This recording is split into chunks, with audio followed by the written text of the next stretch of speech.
Muy buenas tardes a todos y a todas. Bienvenidos a el sexto capítulo de nuestro ciclo de conversaciones en el marco del Seminario de Derecho Internacional de los Derechos Humanos.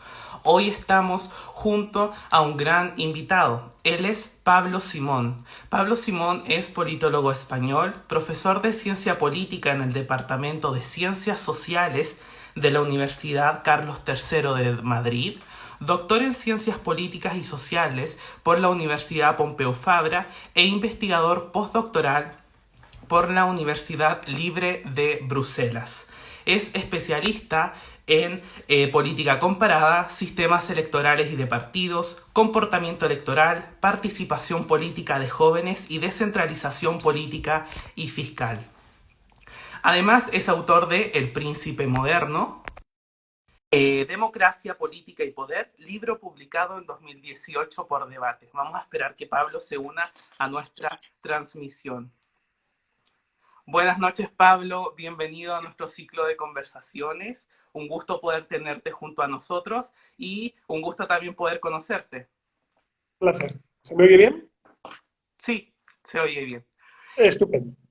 Para introducir un poco este ciclo de conversaciones, te cuento de que en Chile, desde octubre de 2019, hemos tenido manifestaciones masivas en todas las regiones de nuestro país, que comenzaron con las evasiones masivas en el metro de Santiago de Chile, por parte de estudiantes secundarios por el alza de la tarifa en el pasaje del metro, que terminó siendo la causa inmediata para lo que desembocó posteriormente en el gran estallido social que ha ocurrido en nuestro país. Luego, esto de 3 décadas de descontento con el modelo socioeconómico neoliberal, la desigualdad social y económica, el alto costo de la vida, los abusos de poder, la corrupción, la colusión en bienes de primera necesidad y medicamentos, y también los pocos derechos sociales que se han garantizado. Todo esto llevó posteriormente a un acuerdo político donde se estableció la realización de un plebiscito donde el pueblo va a decidir si quiere o no una nueva constitución hecha en democracia. Digo hecha en democracia porque la constitución que tenemos actualmente en Chile fue hecha durante la dictadura de Pinochet. Entonces, al respecto, uno de los grandes problemas que esta constitución ha tenido, que se ha dicho que ha tenido, es el tema de la ilegitimidad de origen, con un plebiscito fraudulento, donde no existía un servicio electoral, donde no había un padrón electoral. Entonces, esta cuestión se resolvería recién ahora con el plebiscito que vamos a tener en octubre de este año. Respecto a esto, ¿qué tan importante tú crees que en situaciones como esta es el voto como ejercicio de la democracia? Bueno, a ver, estaba al corriente de todas las dinámicas que han tenido lugar en Chile. He seguido muy colateralmente los debates que ha habido sobre la constitucional y también he visto que el plebiscito ha sido aplazado, si no me equivoco, como ha ocurrido con otros plebiscitos de carácter constitucional, porque, por ejemplo, en el caso de Rusia, donde se va a acabar con la limitación de mandatos, también se ha aplazado. Se han aplazado las elecciones regionales en el País Vasco y en Galicia, en España. Se han aplazado las legislativas en Macedonia del Norte o, por ejemplo, la segunda vuelta de las municipales francesas. Por lo tanto, es cierto que la excepcionalidad de la pandemia está llevando a que muchas elecciones o plebiscitos se estén retrasando en el tiempo. Esto no obsta al hecho de que todas las constituciones del mundo, prácticamente todas, si no se trata de cartas otorgadas, suelen ser refrendadas por la población en circunstancias casi iniciáticas de legitimidad en origen. Es bastante común que sea así. Es cierto que estos plebiscitos muchas veces son condicionales al tipo de transición que tiene lugar en cada uno de los países, y es cierto que en el caso de Chile fue tras la pérdida del referéndum de no reelección, ¿no?, de Augusto Pinochet. A partir de ahí se desencadenó el proceso y, por lo tanto, fueron dinámicas de transición más pactadas desde arriba, más parecidas al modelo español que al modelo portugués, que, por cierto, justamente se estaba celebrando hace escasos minutos la conmemoración de la Revolución de los Claveles. Y, por lo tanto, es cierto que las dinámicas de participación popular son menores en este tipo de circunstancias y que lo que ustedes están planteando con el plebiscito es tratar de reverdecer en términos de legitimidad en origen, no solo en ejercicio, las propias instituciones chilenas. Es un proceso que ha sorprendido mucho para los que estábamos fuera porque ha habido un año de importantes estallidos y protestas sociales en toda América del Sur y esto era algo que no se anticipaba, ¿no? Pero que sí que es verdad que ha generado un efecto en cascada antes al estallido de la pandemia que está generando este tipo de cambios constitucionales. En el caso chileno vamos a tener dos plebiscitos, un plebiscito de entrada donde la ciudadanía va a decidir si es que quiere o no una nueva constitución. En el caso de ganar el apruebo, también vamos a poder votar por una convención constitucional donde el órgano que va a ser el encargado de redactar esta constitución va a ser integrado al 100% por ciudadanos. La otra opción es la convención mixta constitucional, donde van a haber 50% parlamentarios y parlamentarias que están actualmente en ejercicio y el otro 50% van a ser los ciudadanos que también van a ser elegidos. Digo esto porque en el plebiscito de entrada el voto va a ser voluntario. En el plebiscito de salida, que es aquel en el que la ciudadanía va a votar si está de acuerdo o no con la constitución que se ha redactado, el voto va a ser obligatorio. ¿Por cuál condición se inclina usted? ¿El voto debería ser voluntario siempre u obligatorio? Bueno, esto entronca con un debate importante a propósito del uso del sufragio y yo he tenido siempre una posición muy militante en favor del voto obligatorio. La razón por la que yo he sido siempre partidario de esto es porque considero que es un mecanismo fundamental para trasladar las preferencias ciudadanas en representación política o en decisión política y que esto supone un coste muy inferior al que, por ejemplo, supone otros deberes ciudadanos como pagar impuestos. Es mucho menos gravoso el acercarse en un momento concreto a participar de un plebiscito en el cual tú puedes incluso expresar opciones en términos de voto nulo o de descontento con el sistema. Nadie obliga a que votes por una candidatura determinada. Y sí sabemos que el voto obligatorio lo que puede ayudar es a garantizar que la representación de aquellos sectores que más se abstienen sea también tenida en cuenta dentro de las instituciones. Sabemos que hay una correlación muy intensa entre abstención electoral y gente con menos recursos, gente de entornos socioeducativos más deprimidos y un largo etcétera, que gracias a estos mecanismos de voto obligatorio participaría y conseguiría que su voz sea tenida en cuenta, cosa que en otras circunstancias no se daría. Y digo que era muy militante y muy partidario de esto porque ahora he flexibilizado un poco más mi posición por una razón. Porque a lo largo de diferentes investigaciones que se han hecho no solo para el caso de Bélgica, sino también para algunos países como Argentina, Chile, antes ustedes tenían voto obligatorio, si no me equivoco, también esto se retiró. Lo que veíamos es que normalmente las sanciones generaban un incremento escaso porque tenían poco enforcement en términos de obligatoriedad del voto. Muchas veces la gente buscaba mecanismos para saquearse, pero las sanciones terminaban recayendo justamente en la gente con menos recursos y por lo tanto terminaba siendo algo más gravoso para la gente que tiene menos ingresos. Por eso yo ahora me inclino por algo más mixto, que es favorecer la participación de manera activa. Es decir, existen otro tipo de mecanismos, como por ejemplo que el sistema electoral sea más sencillo, permitir el voto anticipado para que la gente pueda votar antes del propio día de los comicios y por lo tanto esto ayude, sobre todo al electorado joven, a implicarse en mayor medida, intentar que, en fin, que se hagan campañas activas desde las propias instituciones para fomentar el voto, porque por ejemplo esto, por lo que toca a España, no ocurre, es decir, no se hace una campaña militantemente activa desde las instituciones para que la gente participe. Bueno, este tipo de mecanismos que pueden ayudar, creo yo, o por ejemplo la regulación del voto en el extranjero, ¿no? El voto por correo, que también es una cuestión que aquí en España es bastante debatida. Pues intentar favorecer el voto más que penalizar la abstención, creo que es la vía preferible, porque de lo que se trata es de que haya la mayor representatividad de nuestras instituciones. En Chile también se ha luchado mucho por incorporar la paridad de género, en el órgano que va a ser el encargado de redactar la nueva constitución.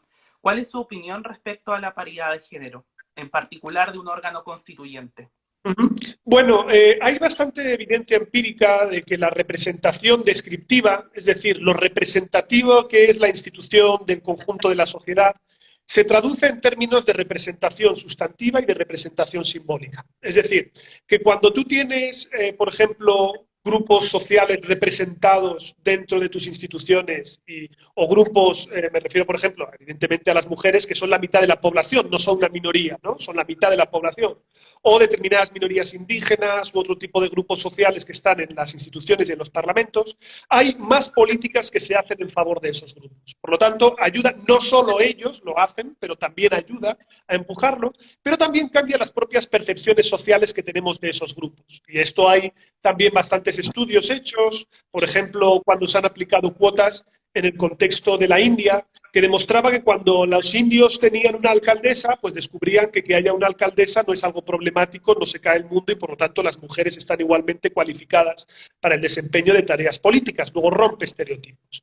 En este contexto yo creo que la paridad es fundamental y lo es porque la presencia femenina, que es la mitad de la población dentro de las instituciones, lo que garantiza es que un elemento de la igualdad que es transversal, porque hay muchas dimensiones de igualdad, pero una de ellas es la de género, también encuentre su acomodo dentro del texto constitucional. Y esto luego se puede traducir también en más políticas partidarias a la emancipación de un grupo social que sabemos que a efectos prácticos está no solo infrarrepresentado en las instituciones, sino que también muchas veces en una posición de inferioridad en el mercado de trabajo, incluso en el mismo hogar. Y por lo tanto es razonable que se comience por la cúpula para permitir que progresivamente eso filtre en forma de políticas públicas que sean mucho más favorables a algo tan sencillo como es el que todos tengamos igualdad de oportunidades y eso nos incorpora independientemente de cuál sea nuestro sexo o nuestro género. También en Chile se ha planteado, pero no para este plebiscito constituyente, la incorporación del voto de menores de edad, desde los 16 años, por ejemplo, considerando que la responsabilidad penal adolescente en Chile comienza para los menores de, perdón, desde los 14 años. ¿Cree óptimo usted que se bajen los años de edad necesarios para votar en las elecciones? Acá en Chile se puede votar a partir de los 18 años. Sí, esto también es un debate que está teniendo lugar en diferentes países, no solo en Chile, se ha debatido muy colateralmente en España, ahora mismo en Austria se permite votar desde los 16, también creo que en Escocia se estaba discutiendo para las elecciones municipales o no sé si está ya en vigor. Hay diferentes países que lo están llevando adelante. ¿Qué es lo que hemos encontrado en los estudios que están más avanzados sobre este tema, sobre todo por lo que toca al caso de Austria? Pues hemos visto que la generación que pudo votar por primera vez entre los 16 y los 18 años es una generación que se socializa en el entorno de ser la primera que puede hacerlo y por lo tanto esa generación tiende a votar más que otras generaciones. Pero también vemos que los jóvenes son tradicionalmente un colectivo muy abstencionista y que lo que hacen mayoritariamente los jóvenes entre los 16 y los 18 años es abstenerse, casi siempre. Y en términos del voto, estos no se comportan en términos electorales de manera muy diferente a como lo hacen los jóvenes de entre 18 y 20 años. Por tanto, a efectos prácticos, son una cohorte que se puede incorporar, pero que simplemente el debate es de dónde establecer el punto de corte. Es decir, cuál es el momento a partir del cual se considera que es razonable que se pueda ejercer ese derecho. Y esto ha variado a lo largo del tiempo, porque en el pasado se establecía que el voto y los derechos sociales comenzaban con los 21 años y esto progresivamente se ha ido por convención reduciendo hasta los 18 y no sabemos si en este contexto se podría reducir hasta los 16 o no. Es un debate abierto, no tengo una posición muy fuerte sobre este tema. Hay argumentos a favor y en contra, ya digo que es una convención, pero lo que hemos visto a efectos empíricos es que ni los jóvenes participan mucho ni se implican más en política que los que ya tienen 18 y 20 años, ni votan mal, por decirlo rápido, ¿no? Ni los jóvenes hacen un voto errático o poco reflexivo que sea muy diferente del de aquellos que tienen 18 o 19 años. Aquí me preguntan, ¿la abstención de los jóvenes puede obedecer a que siempre se han visto dejados de lado, por lo que no se interesan por participar? Hay un doble efecto para entender por qué los jóvenes se abstienen más. Un efecto es el que conocemos como ciclo vital, que consiste en algo muy sencillo y ocurre así en todos los países. En todos los lugares del mundo los jóvenes se abstienen más. La razón para ello es que los jóvenes están menos vinculados con su comunidad política, están más pendientes de otras cosas, se están formando, no pagan impuestos, no entienden lo importante que es el Estado y esto hace que a medida van cumpliendo años lo comprendan y por lo tanto vayan votando más, ¿vale? Todo se ve el efecto del ciclo vital, que es como una curva ascendente, en la cual a partir de los 30 a 35 años ya participas casi tanto como alguien de 45 o 50. Bien, ese efecto lo vemos y es algo sistemático. Pero sí que ocurre algo muy concreto, que es que las generaciones actuales, los jóvenes actuales contemporáneos que se han socializado ya en sistemas democráticos, y estoy hablando de los late millennials, ¿no? Los que nacen a final de los 80 y los centennials, ¿no? 90s, 2000s, sí que son más abstencionistas que las generaciones anteriores cuando eran jóvenes. ¿Vale? Es decir, para saber si los jóvenes se abstienen más o menos, lo que tienes que comparar es qué hace cada cual cuando es joven, porque esto lo que me está indicando es cómo va cada generación. Y entonces que haya factores específicos de cada generación que me permita entenderlo. Y sí que estamos viendo que esto es así, que los jóvenes contemporáneos se abstienen más, que los jóvenes contemporáneos no necesariamente participan más en otros mecanismos, como manifestaciones, firmas, ¿vale? No necesariamente más que otras generaciones cuando eran jóvenes, pero sí que resulta interesante el planteamiento de que vemos que muchos de estos jóvenes muestran una sistemática insatisfacción con el sistema y una gran desafección con la política tradicional. Y por lo tanto que los jóvenes, yo creo que más que caracterizarlos a la generación actual como abstencionistas crónicos, yo creo que la definición concreta es votantes evanescentes. Es decir, los jóvenes actuales son votantes que en determinados contextos se activan y en determinados contextos se desactivan muy rápido. Saber por qué ocurre esto no es fácil, porque depende, hay algunos contextos, hay algunas protestas, hay algunos partidos que conectan muy bien con los jóvenes, los enganchan y después vuelven a desengancharse. Y esto lo hemos visto en Europa con diferentes mecanismos de protesta, por ejemplo, ahora mismo el ecologismo o el feminismo, que son elementos que están muy conectados con los jóvenes, o los nuevos partidos que han surgido en Europa, y me imagino que la dinámica de participación respecto al plebiscito pues tendrá una lógica parecida, ¿no? Es decir, de contestación al sistema en el que los jóvenes pueden activarse. Pero es interesante por lo que toca a Chile, porque dependiendo de cuál sea, cómo acabe el proceso de la constituyente y cómo acabe el resultado final, veremos si estos jóvenes se enganchan más con el sistema o comienza el desencanto y se desenganchan de nuevo.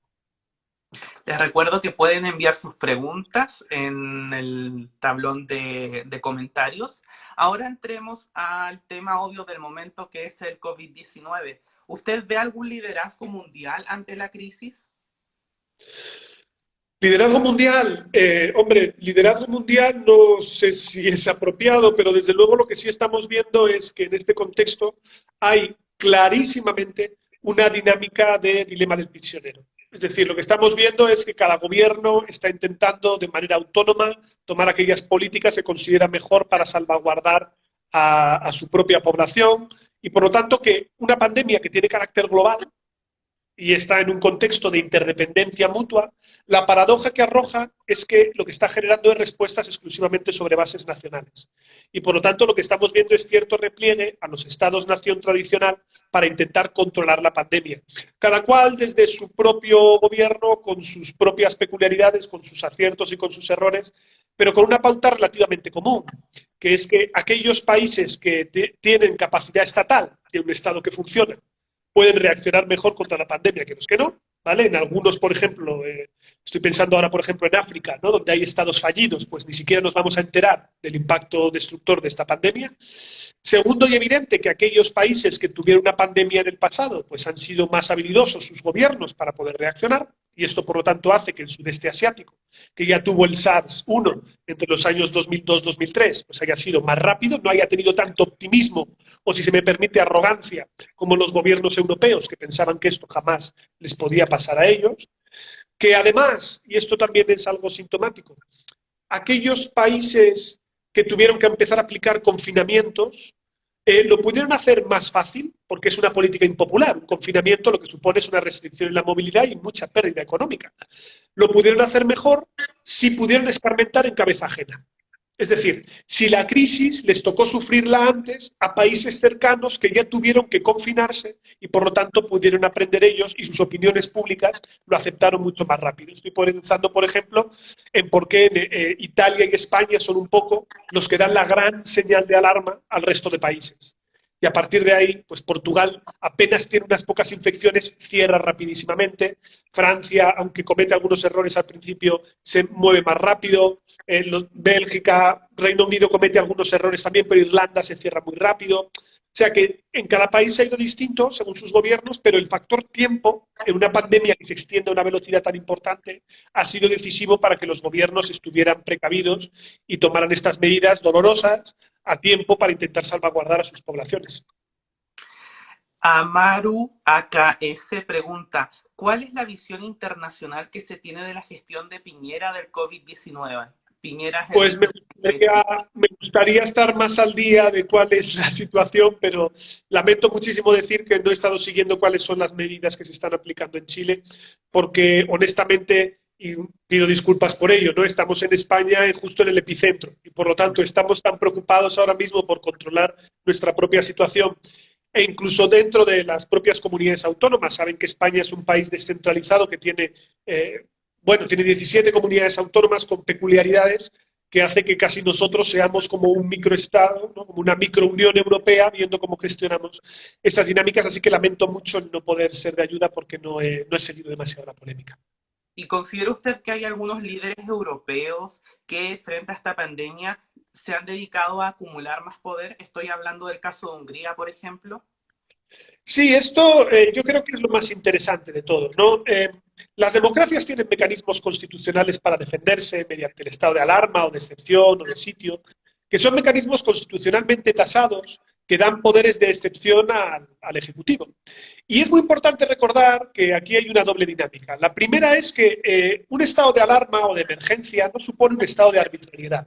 Es decir, hay que asegurarse de que los mecanismos constitucionales, estoy pensando en los parlamentos o los tribunales de justicia, continúen funcionando y deben continuar funcionando fiscalizando la labor de los gobiernos, porque aceptamos temporalmente una restricción en algunos de nuestros derechos para preservar un bien mayor, que es la vida de muchas personas, ¿no? Por lo tanto, estamos en esa lógica, pero no tenemos que olvidarnos esto, porque al final, y esta es la segunda reflexión, la gran prueba del algodón para nuestras democracias y para nuestra institucionalidad va a ser ver qué es lo que nos queda después de los estados de alarma. Es decir, que estos poderes, que son excepcionales, se devuelvan y los ciudadanos no aceptemos el que se establezcan restricciones a raíz de la crisis del COVID-19 que sean irreversibles. Y esto es justamente lo contrario a lo que ha ocurrido en Hungría. En Hungría se ha establecido un estado de alarma, el cual el propio Víctor Orbán es quien decide cuándo acaba y cuándo comienza, sin un parlamento que le vaya a fiscalizar y con plenos poderes para gobernar por decreto, anulando incluso leyes anteriores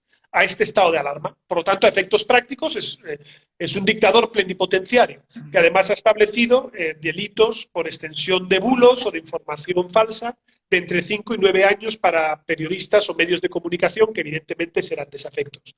Por lo tanto, yo comprendo que pese a que estemos en una situación de alarma, es importante el que estemos muy vigilantes para que nuestros ejecutivos no se excedan en sus atribuciones y no olvidemos nunca que en un Estado democrático y de derecho tienen que preservarse nuestras libertades como última garantía.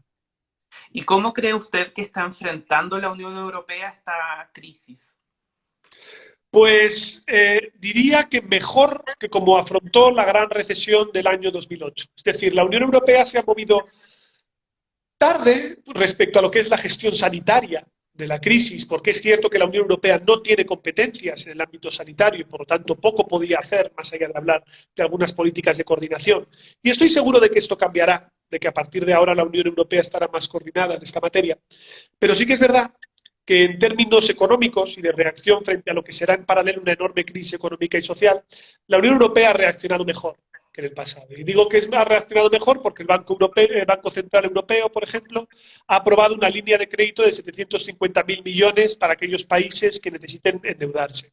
Porque la Comisión Europea ha hablado de crear un seguro europeo de desempleo para sufragar las situaciones de despido temporal de los países. Y luego el gran bloqueo existe en los mecanismos intergubernamentales, donde ha habido más enfrentamiento entre los países.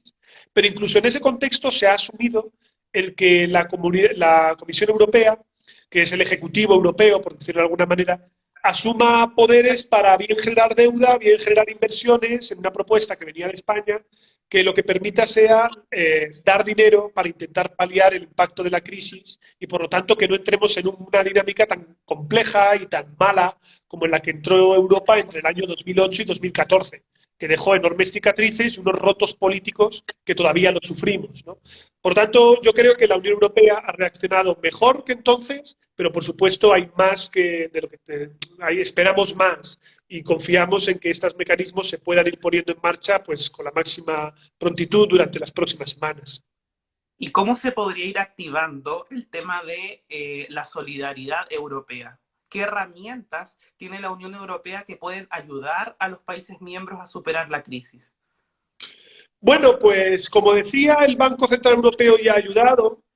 El grupo de los ministros, el ECOFIN, de los ministros de Finanzas, aprobó hasta medio billón de euros que podrían venir de inversiones del Banco de Inversiones, serían unos 200 millones, si no recuerdo mal, otros 100 del seguro de desempleo y otros 200 de aportaciones de los Estados miembros, pero estoy citando de memoria.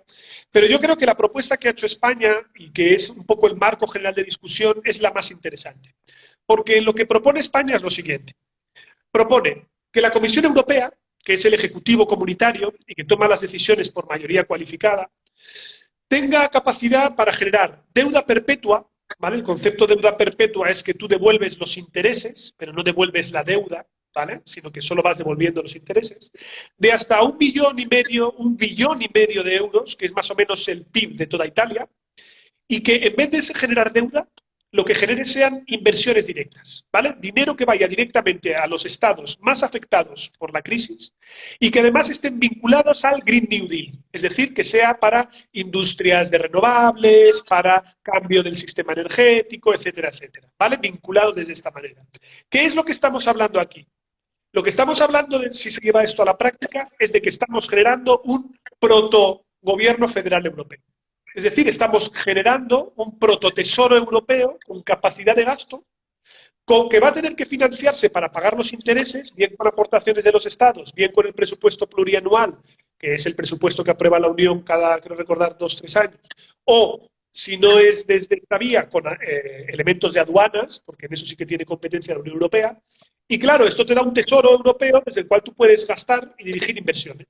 Y todo eso, que Estados Unidos lo tuvo que hacer en el siglo XIX con una guerra civil, nosotros lo podríamos hacer con más dificultades, plantando una semillita muy pequeña tras la crisis del COVID-19. Y esto permitiría el que la Unión Europea recuperara capacidad y margen de maniobra interno, porque lo que uno no puede tener es una unión de moneda sin que haya transferencias económicas dentro de la misma área monetaria dirigidas, ¿no? Si tú tienes el dólar y te quiebra California, el gobierno federal rescata California y los seguros de desempleo de toda la federación se pagan en California porque es donde hay más paro.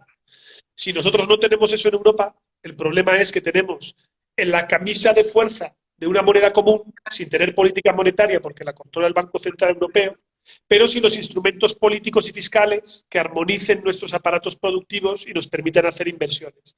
Por tanto, yo creo que este es el gran reto y este es uno de los mecanismos posibles. Veremos si sale. Todo dependerá de las negociaciones de estas semanas. ¿Y cómo debería ser el retorno a la normalidad en Europa y el mundo tras el COVID-19?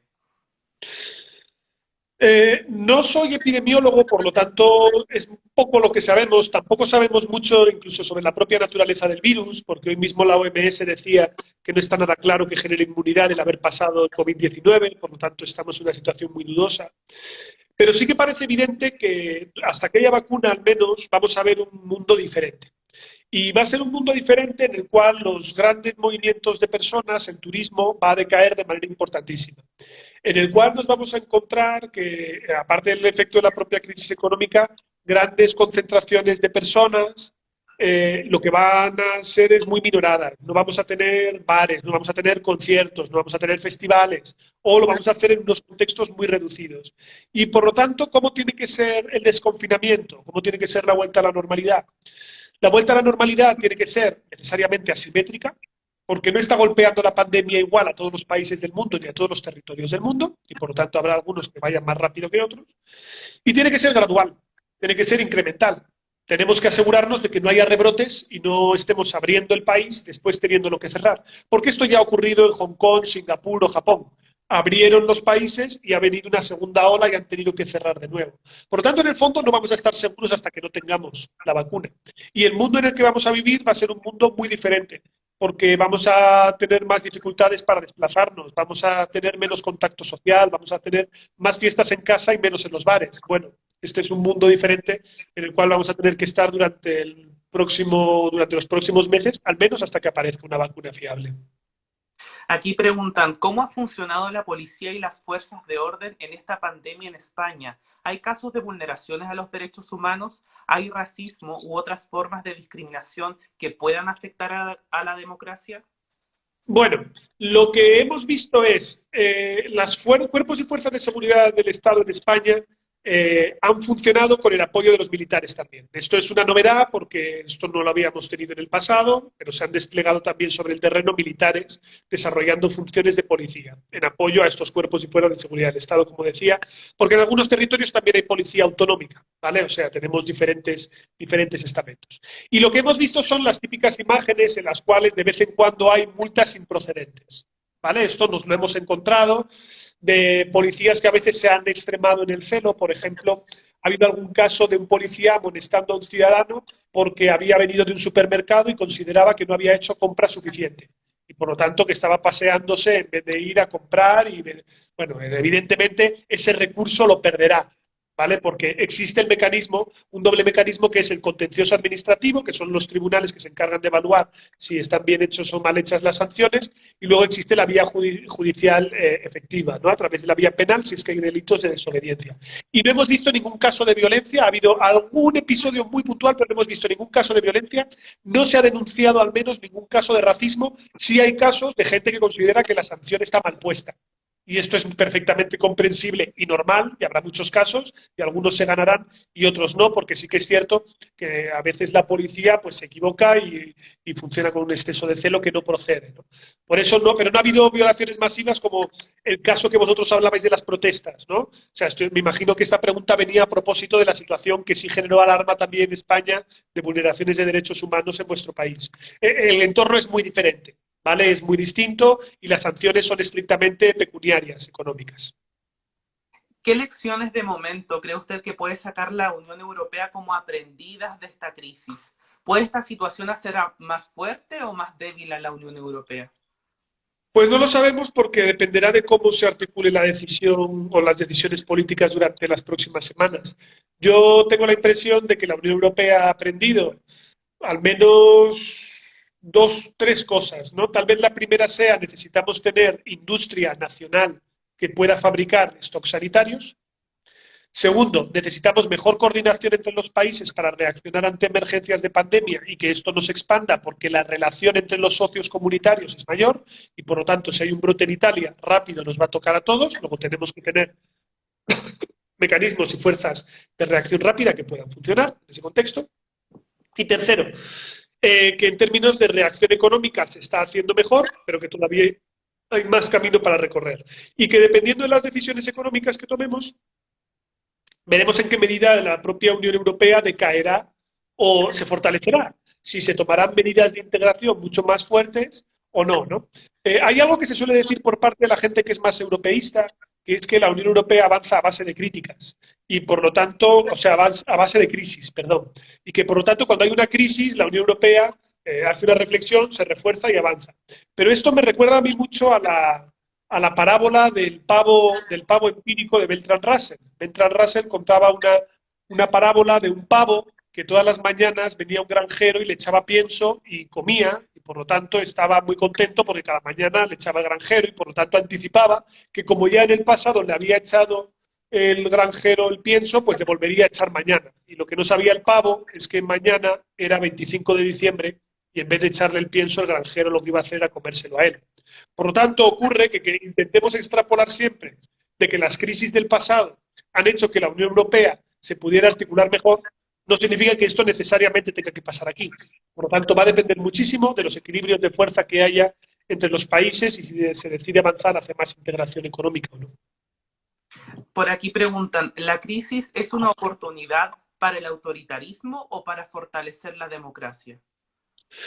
Pues desde luego el autoritarismo lo tiene más fácil en este contexto, porque sabemos que la gente en situaciones de emergencia no solo incrementa la solidaridad, sino también la pulsión tecnocrática, es decir, la expectativa de que sean los expertos los que resuelvan los problemas, y también la pulsión de reclusión autoritaria ligada al miedo, ¿no? Por lo tanto, ahí hay un cierto sentimiento que puede ser episódico, no tiene por qué ser permanente, en el cual es verdad los ejecutivos y los cargos de los gobiernos pues tienen la tentación y puede haber una oportunidad de reforzar dinámicas autoritarias. Sin embargo, aquí es donde depende también un poco del contexto y de lo alerta y de lo vigorosas que sean tanto tus instituciones como tu propia sociedad civil. Es decir, en aquellos contextos en los que la gente haga un buen marcaje de lo que hacen sus gobiernos, pues es menos probable que se deriven de esta dinámica y, por lo tanto, que podamos superar el trance todos con una democracia incólume, que yo creo que es de lo que se trata. También preguntan, ¿cuál es su opinión respecto a las decisiones tomadas en España, como que salgan los menores de edad? Bueno, se están empezando ya a tomar estas medidas de desconfinamiento gradual. Yo insisto, no soy epidemiólogo, por lo tanto tampoco tengo un conocimiento pormenorizado, pero sí que hay algo evidente, ¿no? Cualquier medida que implique el permitir que haya más gente en la calle es un riesgo. Y esto para mí lo que señala es una cuestión, que es que en el fondo todo este debate siempre es político y siempre hay que asumir algún tipo de riesgo, porque no podemos hacer que todo el mundo esté confinado todo el tiempo. O sea, hay un momento en el que tenemos poco a poco que ir abriendo ventanas para restablecer cierta normalidad. Yo creo que la cuestión de los menores, por ejemplo, se ha documentado, y aquí hay un artículo que ya está hecho para el caso de Wuhan, que los menores son propensos a sufrir ansiedad, sobre todo los menores de 8 años en contextos de encierro. Yo creo que mirábamos otros estudios y decía que toda la población, en el fondo, está con más ansiedad, insomnio, porque uno está preocupado de qué va a pasar de su trabajo, de qué va a ocurrir de todo con su vida, es normal. Es razonable. Por lo tanto, yo creo que sí, que permitir que los menores puedan salir de una manera controlada a dar un paseo, pues no tiene por qué suponer mayor riesgo. Más arriesgada será la decisión cuando a partir ya del día 2 de mayo en España, según ha anunciado nuestro presidente, se vaya a permitir que haya paseos o carreras, que la gente salga a hacer deporte. Es verdad, y esto también lo dicen los epidemiólogos, que la transmisión aérea del virus no es tan grave como la que se da ante el tacto y la que se da en entornos cerrados. Por tanto, es verdad que depende de cómo se haga y se ordene ese deporte y depende sobre todo del contexto, pues no tiene por qué ser tan grave. Pero yo siempre me hubiera inclinado, y esto es una cuestión estrictamente personal, porque, por ejemplo, medidas de este tipo se aplicaran más en las zonas rurales que en las zonas urbanas. Y más en las zonas en las que la pandemia no ha golpeado tan duramente en España, que por ejemplo en Madrid capital, donde estoy yo, donde evidentemente tenemos que ser los últimos en poder salir a la calle hasta que la situación esté más controlada. Sin embargo, en otras regiones de España, en Galicia o en Extremadura, pues si no hay ni siquiera conatos del virus en tu municipio o en tu provincia, pues hombre, o incluso en las islas de España, pues no tiene mucho sentido el que el confinamiento se continúe manteniendo igual. ¿Y considera usted que el confinamiento es un concepto burgués? El país dice hoy que el confinamiento ha puesto en evidencia la falta de terrazas, espacios flexibles, luz natural y ventilación de millones de casas. Yo diría que el confinamiento no es un concepto burgués porque es un concepto que es universal. Es decir, el confinamiento lo tiene que aplicar todo el mismo, todo el mundo. Pero ¿cuál es el problema? Que evidentemente no todo el mundo tiene la misma casa. No todo el mundo tiene la misma estabilidad en el trabajo. No todo el mundo tiene la misma posición social. Y por lo tanto, lo que sí hace esto es agudizar mucho en la situación de estrés que existe en algunas familias, las cuales están obligadas a estar en pisos con sus hijos de 60 metros cuadrados y su pareja, o el contexto de personas que ahora mismo tienen muchísima ansiedad porque no saben qué pasará con su puesto de trabajo, lo cual a lo mejor un funcionario, un profesor universitario no tiene ese problema, o la situación incluso en España, que se ha comentado demasiado poco, creo, y el gobierno aquí lo comentó al principio, pero luego no ha hablado demasiado, por ejemplo, parejas maltratadas, ¿no? Que se ven obligadas a vivir con sus maltratadores en unos contextos en los cuales pues, es muy complicado el desarrollo de la vida. Por lo tanto, claro, evidentemente, algo que me enerva profundamente es toda esta gente que lo ves, que son sobre todo pues, gente de buena posición social, que hace fotos de sus terrazas maravillosas o vídeos de Instagram contándote que el confinamiento es una maravillosa oportunidad para leer, para descubrirte a ti mismo y para pasarlo bien y que hay que hacer ante el mal tiempo buena cara. Bueno, para hacer buena cara ante el mal tiempo uno necesita tener una bonita terraza, cosa que no la tiene todo el mundo, y por lo tanto podemos concluir, sin lugar a dudas, que estar confinado es, stricto sensu, una verdadera mierda. Y es una mierda, sobre todo si vives en un contexto depauperado, con pocas oportunidades, y no si eres un maravilloso potentado en una gran ciudad o tienes tu jardincito en la parte de atrás donde ni siquiera te notas. ¿Cómo cree usted que quedarán configuradas las relaciones políticas y económicas tras la crisis del COVID-19 entre la Unión Europea y América Latina, entre China y Estados Unidos? Bueno, lo previsible a corto plazo al menos es un decrecimiento en la internacionalización de la economía, es decir, un cierto ralentizamiento del hiperglobalismo de los últimos años. Y por lo tanto que las relaciones, sobre todo de carácter terciario, me refiero sobre todo a servicios y turismo, decaigan entre nuestras respectivas regiones, no tanto necesariamente en el tema financiero, pero sí que es verdad que esta crisis que nos va a golpear de manera asimétrica, dependiendo del lugar en el que estemos, también probablemente deprima los intercambios comerciales en términos industriales. Y esto evidentemente va a cambiar pautas de consumo y en el corto plazo vamos a una situación que es diferente a la de la gran recesión que se vivió desde el año 2008, porque la gran recesión, los europeos somos muy eurocéntricos, ¿no? Vosotros prácticamente ni la tocasteis, o sea, la capeaste rápido, pero no fueron años tan complicados como los que tuvimos en la Unión Europea, que se alargó mucho más la crisis por razones políticas. Es decir, el resto del mundo siguió girando, mientras que los europeos estábamos con nuestros líos. Ahora mismo no, ahora mismo lo que vamos a ver es que todo el mundo entra en una recesión, es decir, todo el mundo va a entrar en crisis. Y por lo tanto esto se va a conectar con una caída de la actividad comercial y de los intercambios entre todos nosotros. Agradecemos a quienes están comentando, Evi Leima, Adri Fernández, Amaru y a todos quienes están siguiendo esta transmisión. Eh,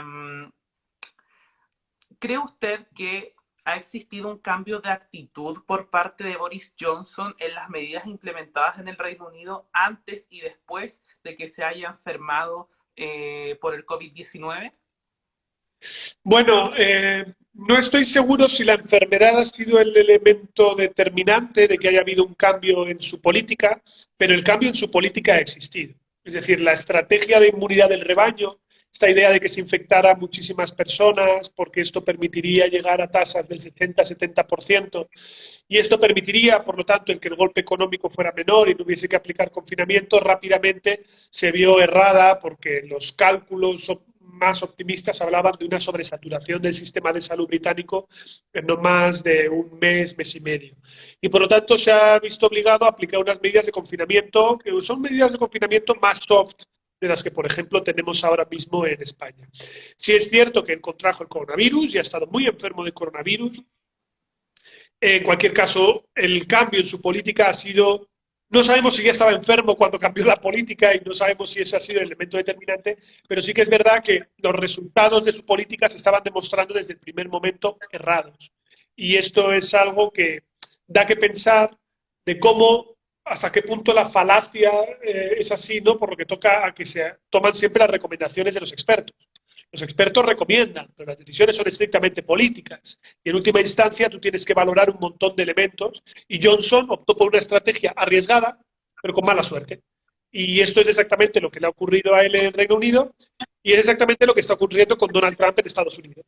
Es decir, la situación allá, con una sanidad más que deficitaria y con un Estado muy descentralizado, la destrucción enorme de empleo de los Estados Unidos por encima de los 16 millones y el empleo que está vinculado a la vez a los seguros de salud, colocan tanto a Reino Unido como a Estados Unidos en una situación muy, muy, muy delicada por lo que hace el impacto de esta pandemia. Respecto a Donald Trump, ¿qué opina sobre la suspensión de fondos a la Organización Mundial de la Salud? Me parece una auténtica estupidez por una razón muy sencilla, porque realmente, aunque se suspenda esta contribución, que es evidentemente Estados Unidos el principal contribuyente a esto, no va a conseguir su objetivo, que es intentar exonerarse. Es decir, Donald Trump con esto lo que intenta es exonerarse de la responsabilidad política que tiene por la falta de medidas de confinamiento o de control en la expansión de la pandemia, responsabilizando a la OMS como un poco scapegoat, ¿no? O sea, como chivo expiatorio de cuáles son las medidas que no tomó él porque la OMS le estaba aconsejando mal. Bueno, es decir, no va a tener éxito e incluso dudo que termine ejecutando esa suspensión de fondos y no se quede más que en una bravata. y a efectos prácticos lo que vemos es eso, ¿no? Intentar buscar un chivo expiatorio sin éxito. María, desde el sur de Chile, le pregunta, ¿ha sido Pedro Sánchez un buen líder en esta pandemia? Buen líder, mal líder. Es muy complicado hablar de buenos o de malos líderes cuando ni siquiera hemos terminado de salir de ella, ¿no? Yo siempre soy muy partidario de seguir una máxima, que es que cuando estés en medio de una tormenta no dispares al timonel. Es decir, yo soy partidario de que en estas circunstancias, para hacer una evaluación política, tendremos que ver el conjunto tanto de las medidas sanitarias como económicas. Y creo que Pedro Sánchez ha cometido errores. Ha cometido errores en términos, por ejemplo, de la falta de planificación, sobre todo por lo que tocaba a la semana del estado de alarma, la semana que va desde el 9 de marzo hasta su proclamación efectiva durante el sábado de esa misma semana. Creo que tanto con la cuestión de la apertura de los niños, con anuncios a veces erráticos, como el hecho de que hubiera un confinamiento reforzado con el cierre de algunos sectores no esenciales de la economía, se hizo de manera muy precipitada y por lo tanto no coordinada y suficientemente pactada con otros partidos. Yo creo que le ha faltado mano izquierda para tratar tanto con las comunidades autónomas como con los grupos políticos. Pero también es verdad, en el otro lado de la balanza, que estamos en una situación en la cual ningún gobierno está preparado para afrontar una pandemia. En el caso de España esto no es diferente, ¿no? Y por lo tanto que todos se han visto desbordados en muchos casos y tratan de adoptar las medidas lo mejor que pueden. Por lo tanto, yo creo que Pedro Sánchez podría haber hecho muchas cosas mejor. También es verdad que podríamos encontrarnos en una situación peor. Hay algunos datos que apuntan, por ejemplo, a que nosotros somos el país con más personal sanitario infectado de COVID-19. Casi un 20% de nuestro personal sanitario está infectado. Pero claro, el problema es que podemos culpar al actual gobierno, por ejemplo, de la falta de equipamiento en la sanidad pública cuando el actual gobierno acaba de llegar. O podemos culpar al actual gobierno de que tengamos muchos ancianos en residencias de mayores que hayan fallecido cuando las residencias de mayores son la competencia de las autonomías.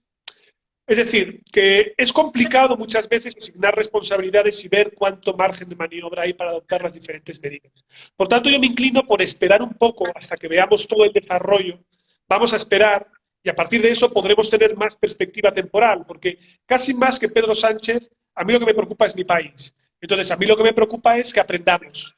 Aprendamos para la próxima pandemia o el próximo rebrote o la situación que venga a la vuelta del verano, que puede ser tan compleja como esta y que vamos a tener que estar mejor equipados. Cuanto más aprendamos, mejor para poder prepararnos para la siguiente. Por aquí también preguntan, ¿cómo evitar que la fiscalización de las oposiciones a los gobiernos por su gestión del COVID-19 caiga en oportunismo electoral? Eso es complicado y aquí es donde las oposiciones tienen que ser capaces de medir, ¿no?, el tono. Yo creo que aquí de lo que hablamos es de tono respecto a en qué medida la oposición, que muchas veces la oposición se dedica única y exclusivamente a fiscalizar. En un sistema presidencial, por ejemplo, la oposición hace eso y ya está. Tampoco tienes más margen de maniobra. En el caso de España, donde tenemos una coalición en minoría, la oposición, además, si se articula en el Parlamento, puede bloquear medidas del Ejecutivo. O sea, que es otra cosa, ¿no?, porque nuestro sistema es parlamentario. Pero aquí es donde hay que buscar un equilibrio razonable entre las dos cosas. Yo me inclino por seguir un manual que tiene que partir de un mínimo común denominador muy sencillo. Y es asumir que todo el mundo, independientemente de su ideología, lo que quiere es minimizar las pérdidas humanas y el daño económico y social. Todo el mundo quiere hacer eso. Todo el mundo tiene ese objetivo. Por lo tanto, ahí ya está reconociendo la buena fe o la buena voluntad por parte del otro interlocutor. Y desde ahí ya se puede comenzar a plantear cuáles son aquellas cosas que se pueden hacer mejor. Y si se pueden hacer mejor, es fundamental aportar una crítica constructiva. Es decir, se puede decir que el gobierno lo hace bien, lo hace mal, en un sentido, en otro, y eso lo estamos viendo en España porque hay algunos partidos en la oposición, sobre todo a nivel autonómico y regional, que es menos visible y local, que se están ofreciendo a llegar a pactos, a llegar a acuerdos y moverse en esa dirección porque entienden que ahora mismo no interesa el oportunismo político. Pero a nivel nacional, la oposición, sobre todo nuestra oposición, la oposición conservadora y de la extrema derecha, está en una posición complicada porque pelean entre ellos por la hegemonía y a su vez pelean por marcar al gobierno. Y entonces esto les hace colocarse muchas veces en una posición que es tan histriónica que por histriónica pierden la razón. Es decir, puedes plantear una crítica constructiva y explicar cuáles son las cosas que están bien, mal hechas, ¿O qué es lo que harías alternativamente? Pero plantearlo como el gobierno lo hace todo mal, todo es un desastre, es usted un asesino, pues se acabó. El problema es que entonces opera el blindaje partidista y cada cual se alinea detrás de los suyos. Entonces, en el fondo, no permites mejorar en aquellas cosas que son mejorables. Y ahí es donde yo creo que las oposiciones sí pueden contribuir sin oportunismo, sino diciendo, mire, señor presidente, por ejemplo, para el caso de España, por poner un ejemplo sencillo, ¿no? Mire, señor presidente, los datos que tenemos de las comunidades autónomas no están claros. Hay que revisarlo, hay que hacerlo, hay que mirar. Nuestros gobiernos autonómicos donde gobernamos ofrecen hacer tal cosa, tal otra. Tiene que ser un marco que sea más constructivo para permitir lo que es, insisto, lo de siempre, ¿no? Todos tenemos buena voluntad. Todo el mundo quiere salvar vidas humanas. Lo que tenemos es que intentar saber cómo hacerlo mejor. Y es complicado, es difícil con una pandemia cambiante como esta. Noemí pregunta, ¿qué opina de que el gobierno catalán quiera recuperar todas las competencias para gestionar el desconfinamiento? Torra solicitará a Sánchez que se levante el estado de alarma, por ejemplo. Bueno, aquí es donde hablamos el desconfinamiento va a ser en España una de las fases más delicadas, porque hay mucho riesgo de que las comunidades autónomas entren en una suerte de pelea entre ellas por ver quién puede desconfinar más rápido. Entonces, ¿puede o debe el gobierno de la Generalitat controlar el desconfinamiento? A mi juicio, no. Y me explico. ¿La Generalitat tiene mejor información y mejor conocimiento que el gobierno de la evolución de la pandemia sobre el territorio? Sí. ¿Tiene que ser la autonomía la que pueda ejecutar el desconfinamiento? Sí. ¿Pero tiene que hacerlo bajo parámetros del Ministerio de Sanidad? También. Y me explico. Tú lo que necesitas es lo siguiente. Tú necesitas tener dos marcadores, dos indicadores. Un indicador de evolución de la pandemia y un indicador de saturación de tu sistema de salud. ¿Vale? Son dos indicadores transparentes, objetivos. Y tienes que decir a partir de a qué punto tú puedes ir avanzando en el desconfinamiento. ¿Vale? Tú puedes decir, mire, si ustedes tienen un R, que es el índice de transmisión, que es de 1 o menor que 1, y lo mantienen durante una semana, y además ustedes tienen el 60% de sus camas UCI libres, ustedes pueden hacer tal y tal medida. Y si ustedes tienen tal otro, ustedes pueden hacer tal y tal medida. ¿Vale? Entonces, esto es un marcador que tiene que venir de toda coordinado. ¿Vale? Porque si una comunidad autónoma aplica unos criterios y otra otros, el problema es que podemos encontrarnos que se la transmitan entre ellos. ¿Vale? Por lo tanto, tiene que ser estandarizado y homogéneo.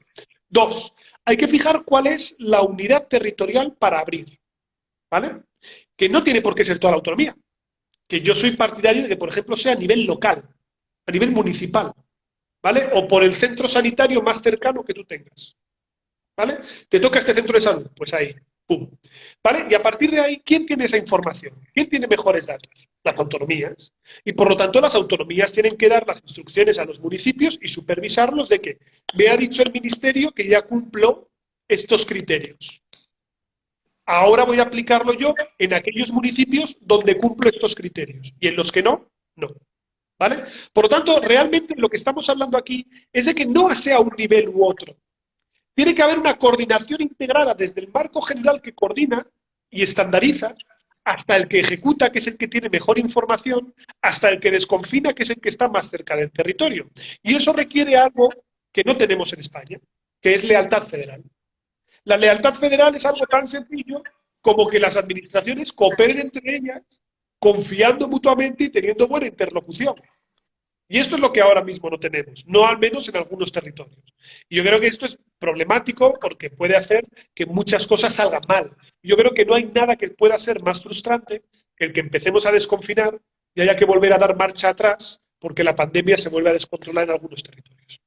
Y para ir terminando la conversación del día de hoy, Pablo, ¿cuál crees tú que son los posibles escenarios políticos internacionales post pandemia del COVID-19?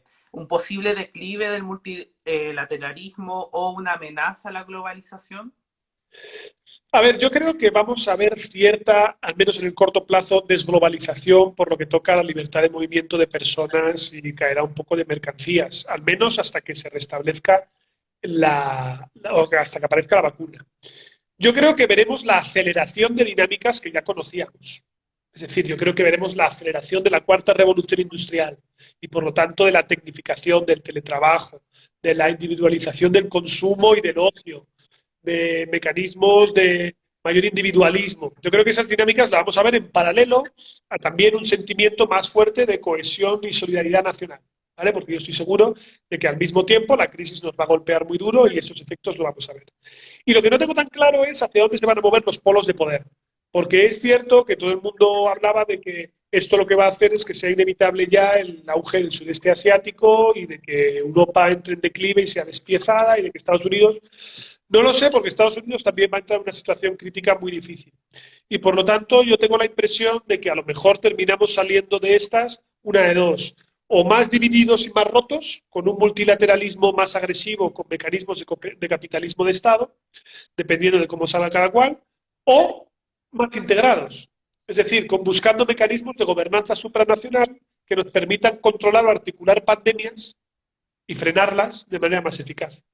Nada está escrito, porque yo creo que ahora mismo estamos en uno de esos momentos críticos en los que, en función de las decisiones que tomemos, se marcará el rumbo de la próxima década en una dirección o en otra. Y de todo va a depender de liderazgos del momento, correlación de fuerzas y un montón de factores, los cuales tenemos tal niebla de guerra por delante que es complicado de anticipar.